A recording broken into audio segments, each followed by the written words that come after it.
Hello dearest daydreamer, welcome to the Isle of Neverwas and the Lost and Found Exchange. We hope you are warm and cosy and enjoying all the small moments of festive joy that this season brings. You, my dear heart, are joining us on an incredibly special day. Today is the winter solstice and the first day of Yule. We are preparing to celebrate the return of the sun. Yule is a time for community, togetherness and celebration. It is also during this time that we find moments of quiet stillness, time to reflect on our experiences and prepare with hopeful intention for the new year. As the season changes, the branches shake off their leaves and the nights grow darker. Life on the Isle of Neverwas begins to slow. Have you got a nice cup of tea or a mug of hot chocolate? A biscuit? Are you sitting comfortably? Let us spend a few heartbeats together and share a story of the first day of Yule, Mother's Night. You are joining us in the kitchen of Rose Cottage near Slumber-on-Sea, which is the home of Ruby Rabbit. As you enter Ruby's cottage, there is a door to your left. Behind that door, you will find the kitchen, which is the heart of her home and takes up one side of her house. At the front of the cottage, there is a large window that overlooks the garden.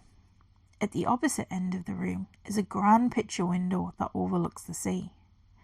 At this end of the room, there is a battered old sofa, held together with scraps of fabric that Ruby has stitched by hand. On the opposite wall is a Welsh dresser. It is stuffed with knickknacks, books, and mismatched crockery. Thimbles, bobbins of threads, and buttons are overflowing from teacups, cascading onto the saucers and scattering across the shelf. On the same wall, nestled into an alcove, is an old-fashioned stove and oven. It is rarely used during the year, but during Yule, food and cooking become an important part of gifting and celebration. The kitchen is warm and cosy, not too hot. In the centre of the room is a large wooden dining table, which comfortably seats 6 people. The table is covered with bunches of fresh herbs, a basket of carrots and parsnips, pots of spices, a bag of flour, mixing bowls, and a multitude of other ingredients and cooking utensils. At one end of the table is Ruby Rabbit. She is making a recipe she has specially chosen for her friends to try on Mother's Night. Carrot and parsnip soup. This has always been one of her favourite meals, and she has fond childhood memories of coming home from school and sitting at the kitchen table eating a bowl of this soup. The warmth of the soup spreading to her toes and up to the tips of her long grey ears. Food always tastes better when it is made with love. Wilder Bear has made a loaf of freshly baked white crusty bread for his 2 best friends. The bread will go perfectly with the carrot and parsnip soup. Wilder makes his bread every Sunday. His mother taught him to make it, and his grandmother taught her. This is a recipe that has been passed down through his family. The recipe isn't written down, but it is safely tucked away in his memory. He still bakes bread with his mum, but this year she is celebrating Yule off the island. Little Mouse is at the other end of the sturdy table. She has brought a carefully wrapped parcel of cheese as a gift for Ruby. She is also baking a gingerbread loaf cake. This is one of the many recipes in her family recipe book. Little Mouse comes from a long line of bakers. She has her own small bakery in Slumber-on-Sea. Her family recipes have been attentively copied from her mother's recipe book. She was given a beautiful red leather-bound notebook for Yule many years ago. Her mum had written 5 of her own favourite recipes inside the book for Little Mouse. Since being gifted the notebook, it has become a ritual each Yule to add 5 new recipes. Her dad is also a baker, and she sits with him, carefully adding all their favourite recipes. She has spent many happy hours with her family, assembling all of these recipes into her precious notebook. In preparation for Mother's Night, families across the Isle of Neverwas have taken their own family recipe books from cupboards and drawers. Like Little Mouse, some of those families have family recipes annotated carefully into beautiful notebooks. Other families have collections of loose sheets of paper and slips of card tied together with string. However these recipes are preserved, they are precious artifacts, beautiful histories of a family. Each generation adds its own recipes. Little Mouse has decided to bake a gingerbread loaf cake for Ruby and Wilder because it was a favourite of her grandmother's. It is the recipe that inspired Little Mouse to become a baker. She knows her friends will love it, and her instincts tell her it will go perfectly with the carrot and parsnip soup. Little Mouse loves baking because each stage of the process is a tiny ritual to be cherished. The smells in the kitchen are glorious. Ruby and Little Mouse stand at either end of the table, chatting and occasionally singing along to the Christmas songs on the radio.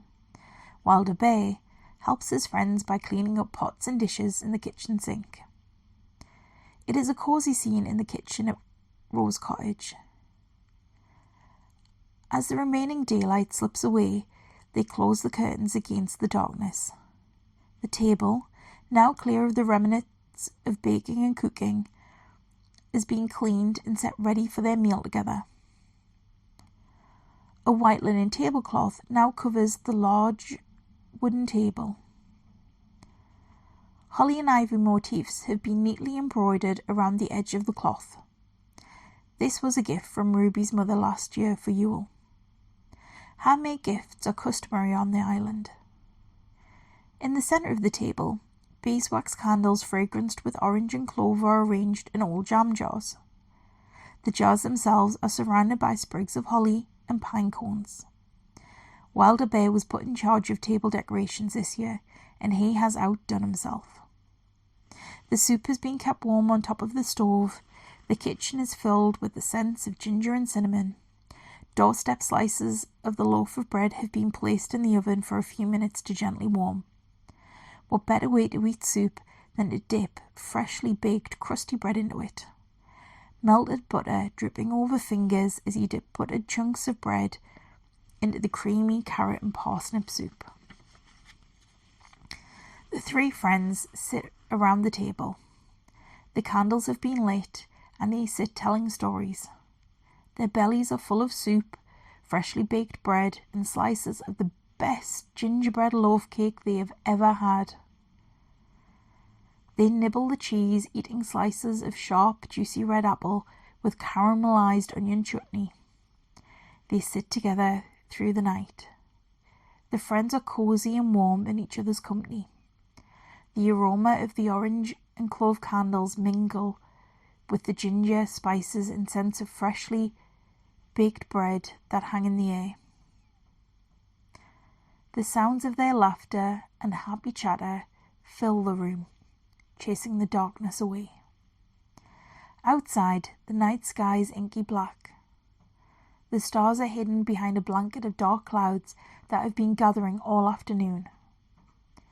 Snow softly begins to fall. All across the Isle of Neverwas, the islanders are sharing the meals they have thoughtfully prepared. Friends and family are swapping stories and remembering past Yules and their female ancestors. There is a special type of magic in the air tonight. All of these tiny rituals, choosing their favourite recipes, carefully selecting the ingredients, and preparing food with love and care, help to create that magic. Yule has officially begun, and in the morning we will welcome the return of the sun. For my daydreamers, mischief makers, and restless souls, welcome to the Isle of Neverwas. You are home.